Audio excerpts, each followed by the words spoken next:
This video was recorded at the Spring Institute, March 2021.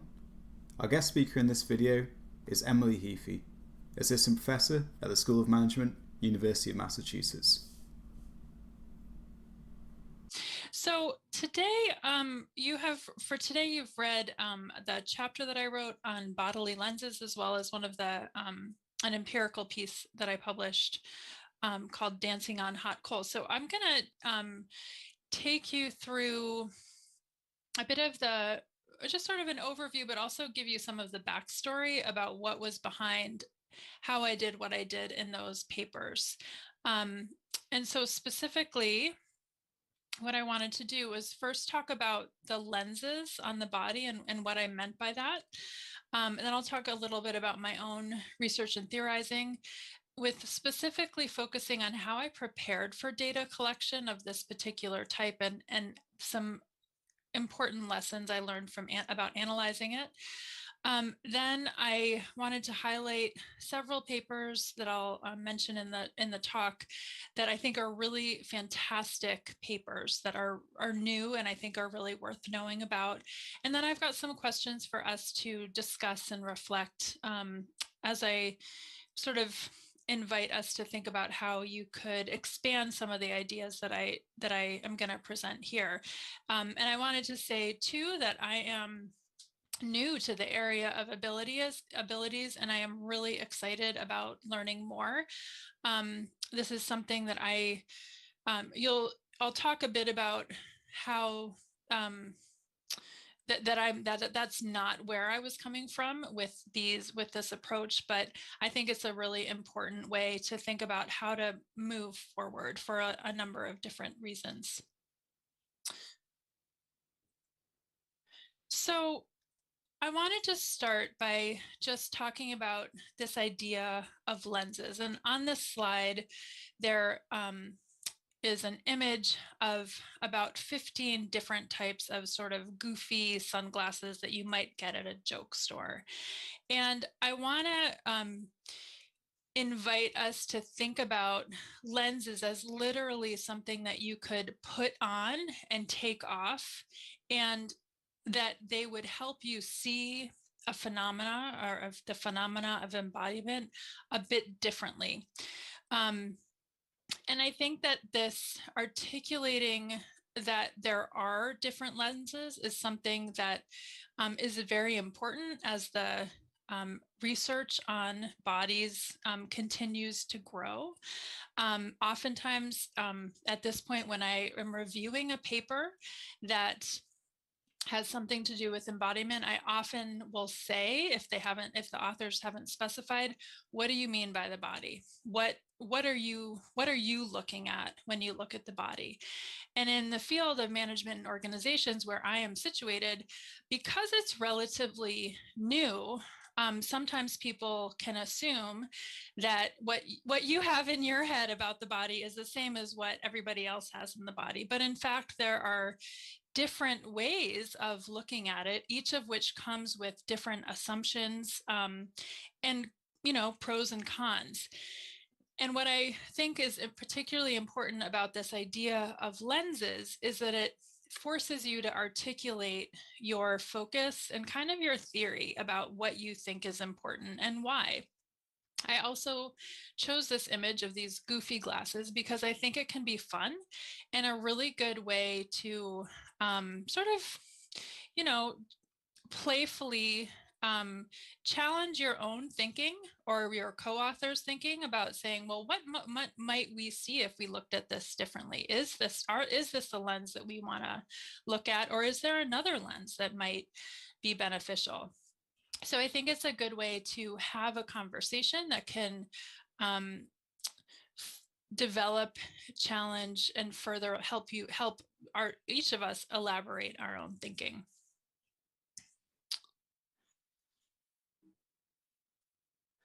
So as you read in the chapter, the first lens that I talked about is the body as a physiological system. And in this lens, really the focus is on what's happening inside the body, the neuroendocrine, immune, and cardiovascular systems. And I've got two different images on this slide that sort of show outlines of bodies with different systems highlighted within them or depicted within them. And I think what's at the time that I was writing this, so I think this was published in 2007, I had been working on a paper that eventually got published in AMR that was about the physiological effects of positive connections at work. So I was deep in that literature, and people were really excited about that paper. It was sort of in the early days of when physiology was gaining entree into the field. And I loved learning about it. I thought it was incredibly fascinating. I also found that people were seduced by it, that people thought that if sometimes, not everybody, but some people thought, well, if the physiology is telling us something, if the physiology, if somebody's heart rate is going up, that means X, like for sure. That definitely means that they're excited. It definitely means that they're stressed. And that's not true. And I think that if you are somebody who is deep in kinesiology, if you're deep into medicine, you know that. You know the incredible complexities of the human body and its physiological systems. But if you're coming to it from another field, then it has this real potential of seducing people to think that it's more important than it is. And in the AMR paper that came out of this, I mean, we are crystal clear about its limitations. But again, I was having this experience of people getting starting to see the body in what I considered a pretty essentialist way. And I wanted to break out of that. So in this section, I really try to contextualize what I mean by the physiological system. But so much of this chapter, frankly, was trying to demonstrate that there are multiple ways of looking at the body, and some of which I think are really, really important. So the second lens is the subjective experience of one's body. And on this slide, there are two images. One is of a woman of Asian descent meditating, and the other one is of a man who is has a prosthetic leg, who is doing a very advanced yoga pose. And so I chose these images for a couple of reasons. Part of what got me personally interested in this is when I was writing this, I had a fantastic yoga practice, and yoga and mindfulness and those kind of embodied practices really teach you to pay attention to how your body feels in the moment. So I had a newly heightened awareness of the subjective experience of one's body. And I was very curious about exploring how and why that mattered in organizations, because I was pretty sure that it did, and I could see traces of it in various literatures, but it wasn't that level of embodiment, that type of experience was not an area of inquiry within the field at that point. And so but what I was really interested in was trying to bring that more to the surface, to articulate what that was and is, and why that matters. And the third lens is called the cultural interpretations of bodily symbols. And I've got two images here, one of which is two hands with medical gloves on them from different people reaching towards each other, not quite touching, but almost. The other image is of, it's actually an advertisement for this really cool company that I learned about called Izzy's Wheels. So there are two very cheerful, one woman, one girl, who are in wheelchairs, and they have these decorations on the rims of the wheels. And so I chose both of these images, the one with the hands, because I write about touch in that section.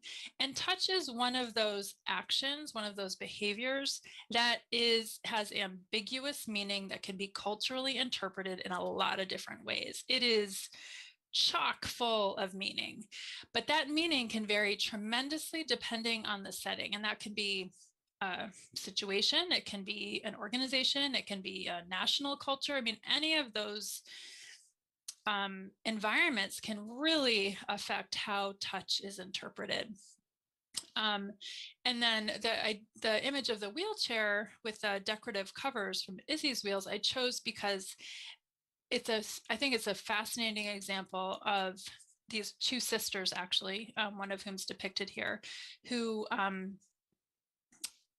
actually they're entrepreneurs. I don't know if you all have, I know you, that's a theme here, but these two sisters formed this company to provide like basically fashionable wheelchair accessories to express the people who are in the wheelchairs. And so there too, right, there's some people taking agency over the artifacts that are associated with them, in this case, their disability.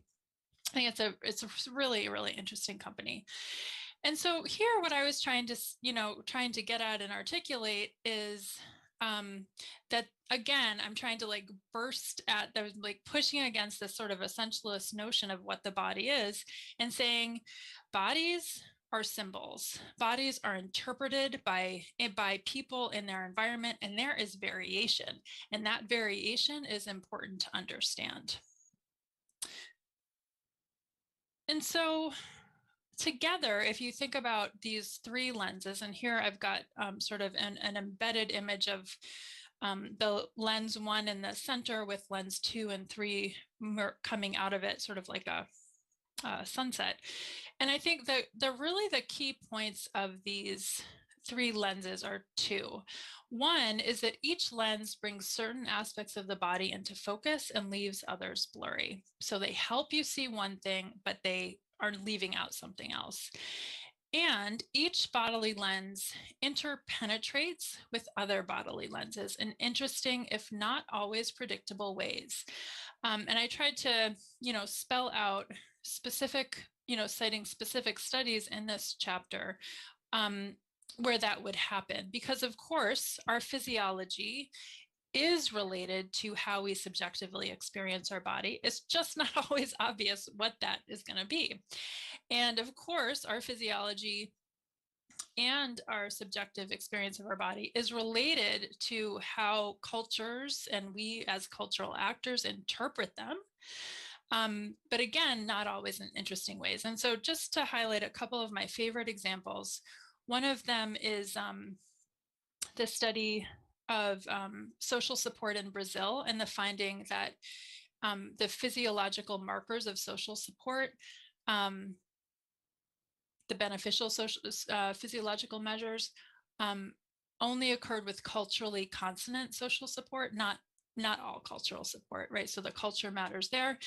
And then another favorite that I just love is Deb Meyerson's study. It's like a 1996 ASQ, where she looked at how social workers interpreted stress, the physical subjective experience of stress, and how they interpreted that differed depending on whether they were working in a sort of social work institution or a medical institution. So I think that's how I think about the lenses and why I think that they're important. And I wanted to note that those were three that I chose to focus on in that chapter, but there are many others.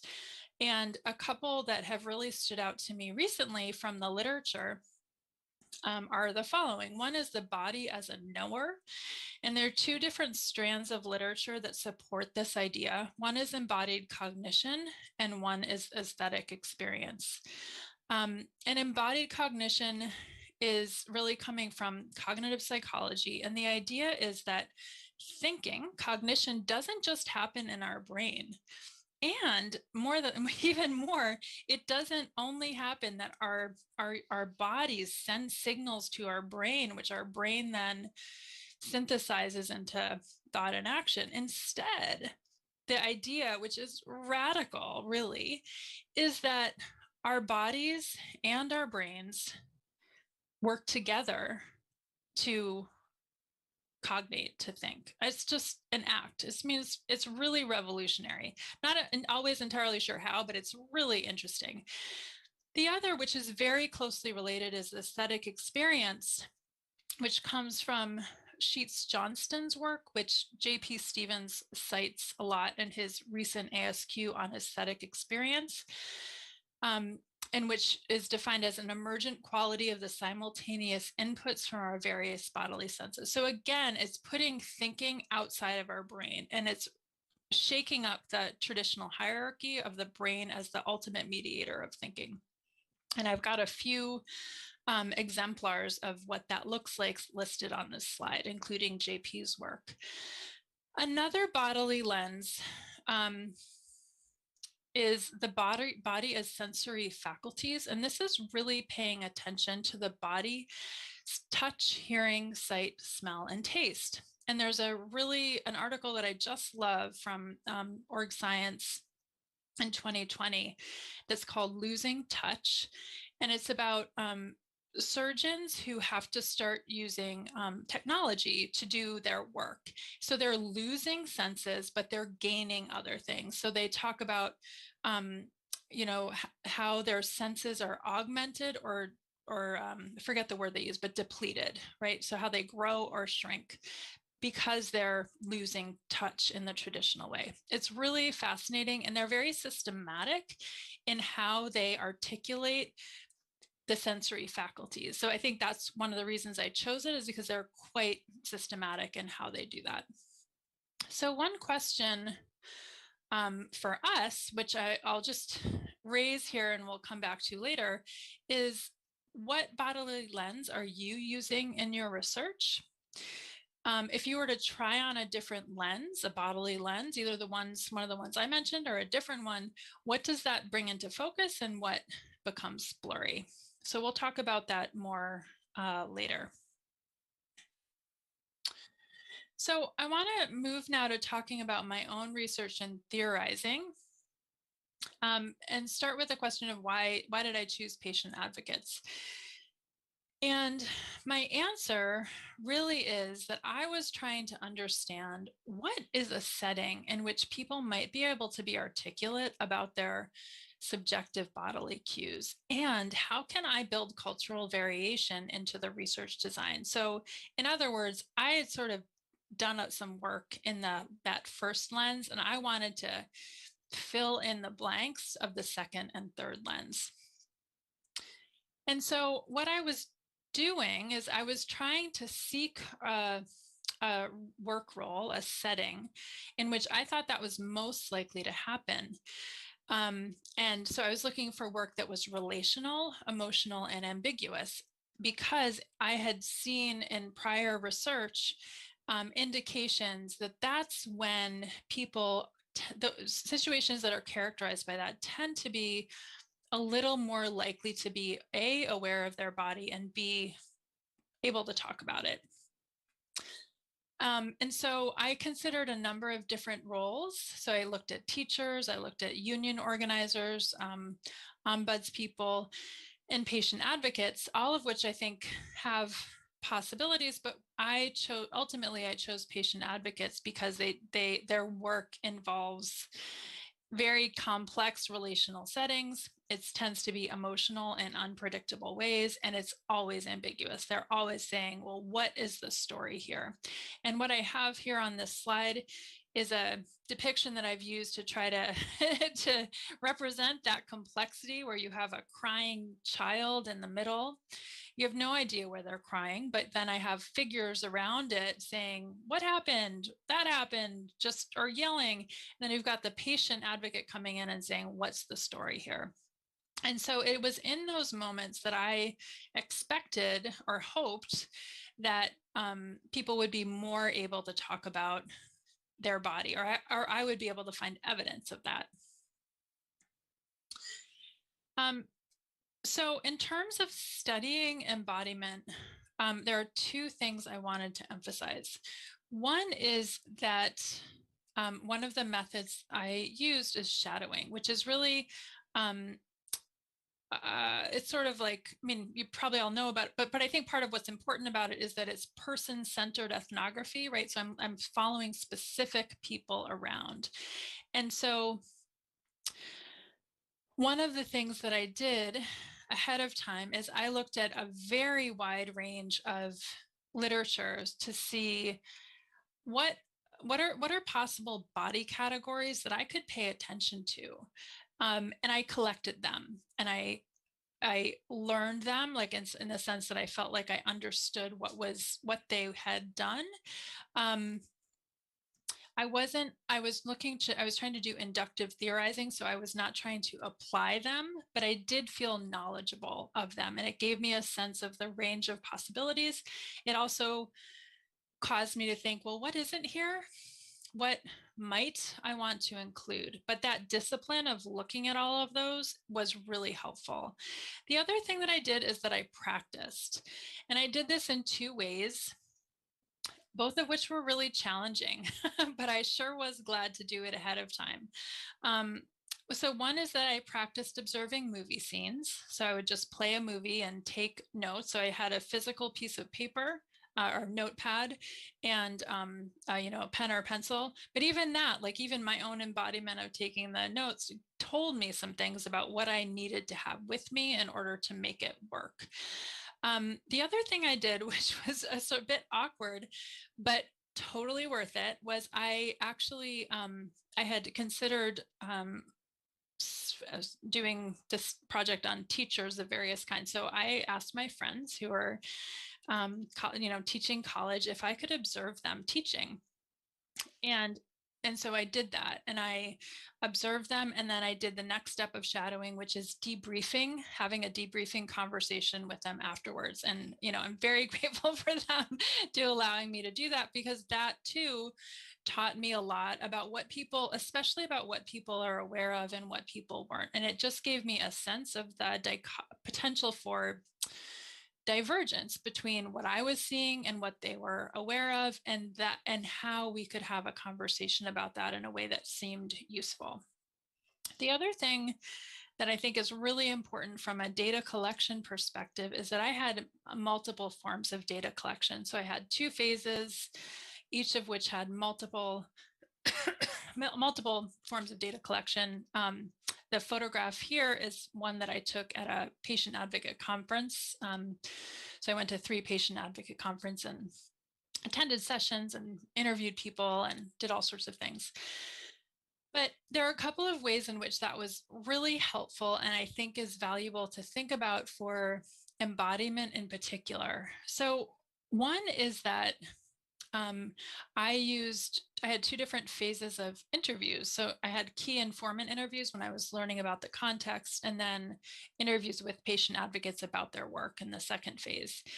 And based on the first phase, I developed a set of questions in my protocol that were body related. So I learned about situations that were likely to come up that I could ask about without it, in a way that would be meaningful to them. So I asked about crying, I asked about touching and body language, and a couple of other things. The other thing is that because I was interested again on this kind of somatic level of experience that's quite ephemeral and there's not a lot of language about it often, it was beneficial for me to be able to find traces of this type of experience across multiple forms of data collection, because oftentimes that's the way it would work. I would find information in documents, I would find some information in interviews, I would find information in the PowerPoint presentations that were at these conferences. So that was, having multiple forms of data collection was meaningful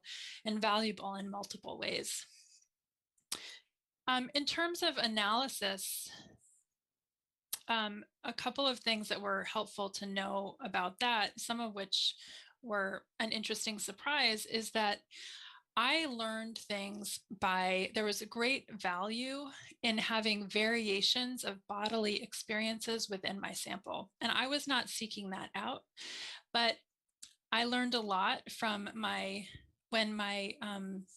the patient advocates I was following around or interviewing talked about their own trauma, such as being a survivor of rape or injury or disability.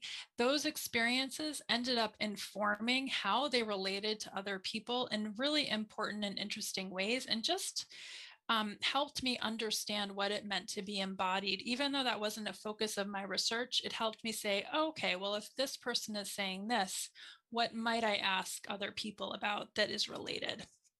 The other thing was really helpful to have comparisons. I had two different types of organizations that was valuable, but also I did not have the same reactions to things as the people I was shadowing. And so, especially like there would be these situations where I would think, oh my gosh, this is so dramatic. I can't believe it's happening. And I would want to be like, I would have these natural for me empathetic reactions of wanting to move towards people or nod my head while they were nodding their head. And became acutely aware that the patient advocates I was studying were not doing that. And whether they were aware of it or not, they were not doing the same thing with their body as I wanted to do with mine. That allowed for great conversations and really important learning for me. One key challenge that I found that I brought on myself, but as more that I think that even than reviewers did, but I really kept asking myself, how is what I'm finding different from emotions, especially emotional labor, or how is what I am looking at different from IO psychology's focus on abilities? And those trying to answer those questions has been sort of an ongoing process. And there is one chapter that I ended up writing with Karen Locke and Brandy Booth, in which we really were the most specific about the role of the body, though I think you can see it all through the Dancing on Hot Coals paper as well. So I want to wrap up by just highlighting a few papers that I think are really exciting, some of which I've mentioned.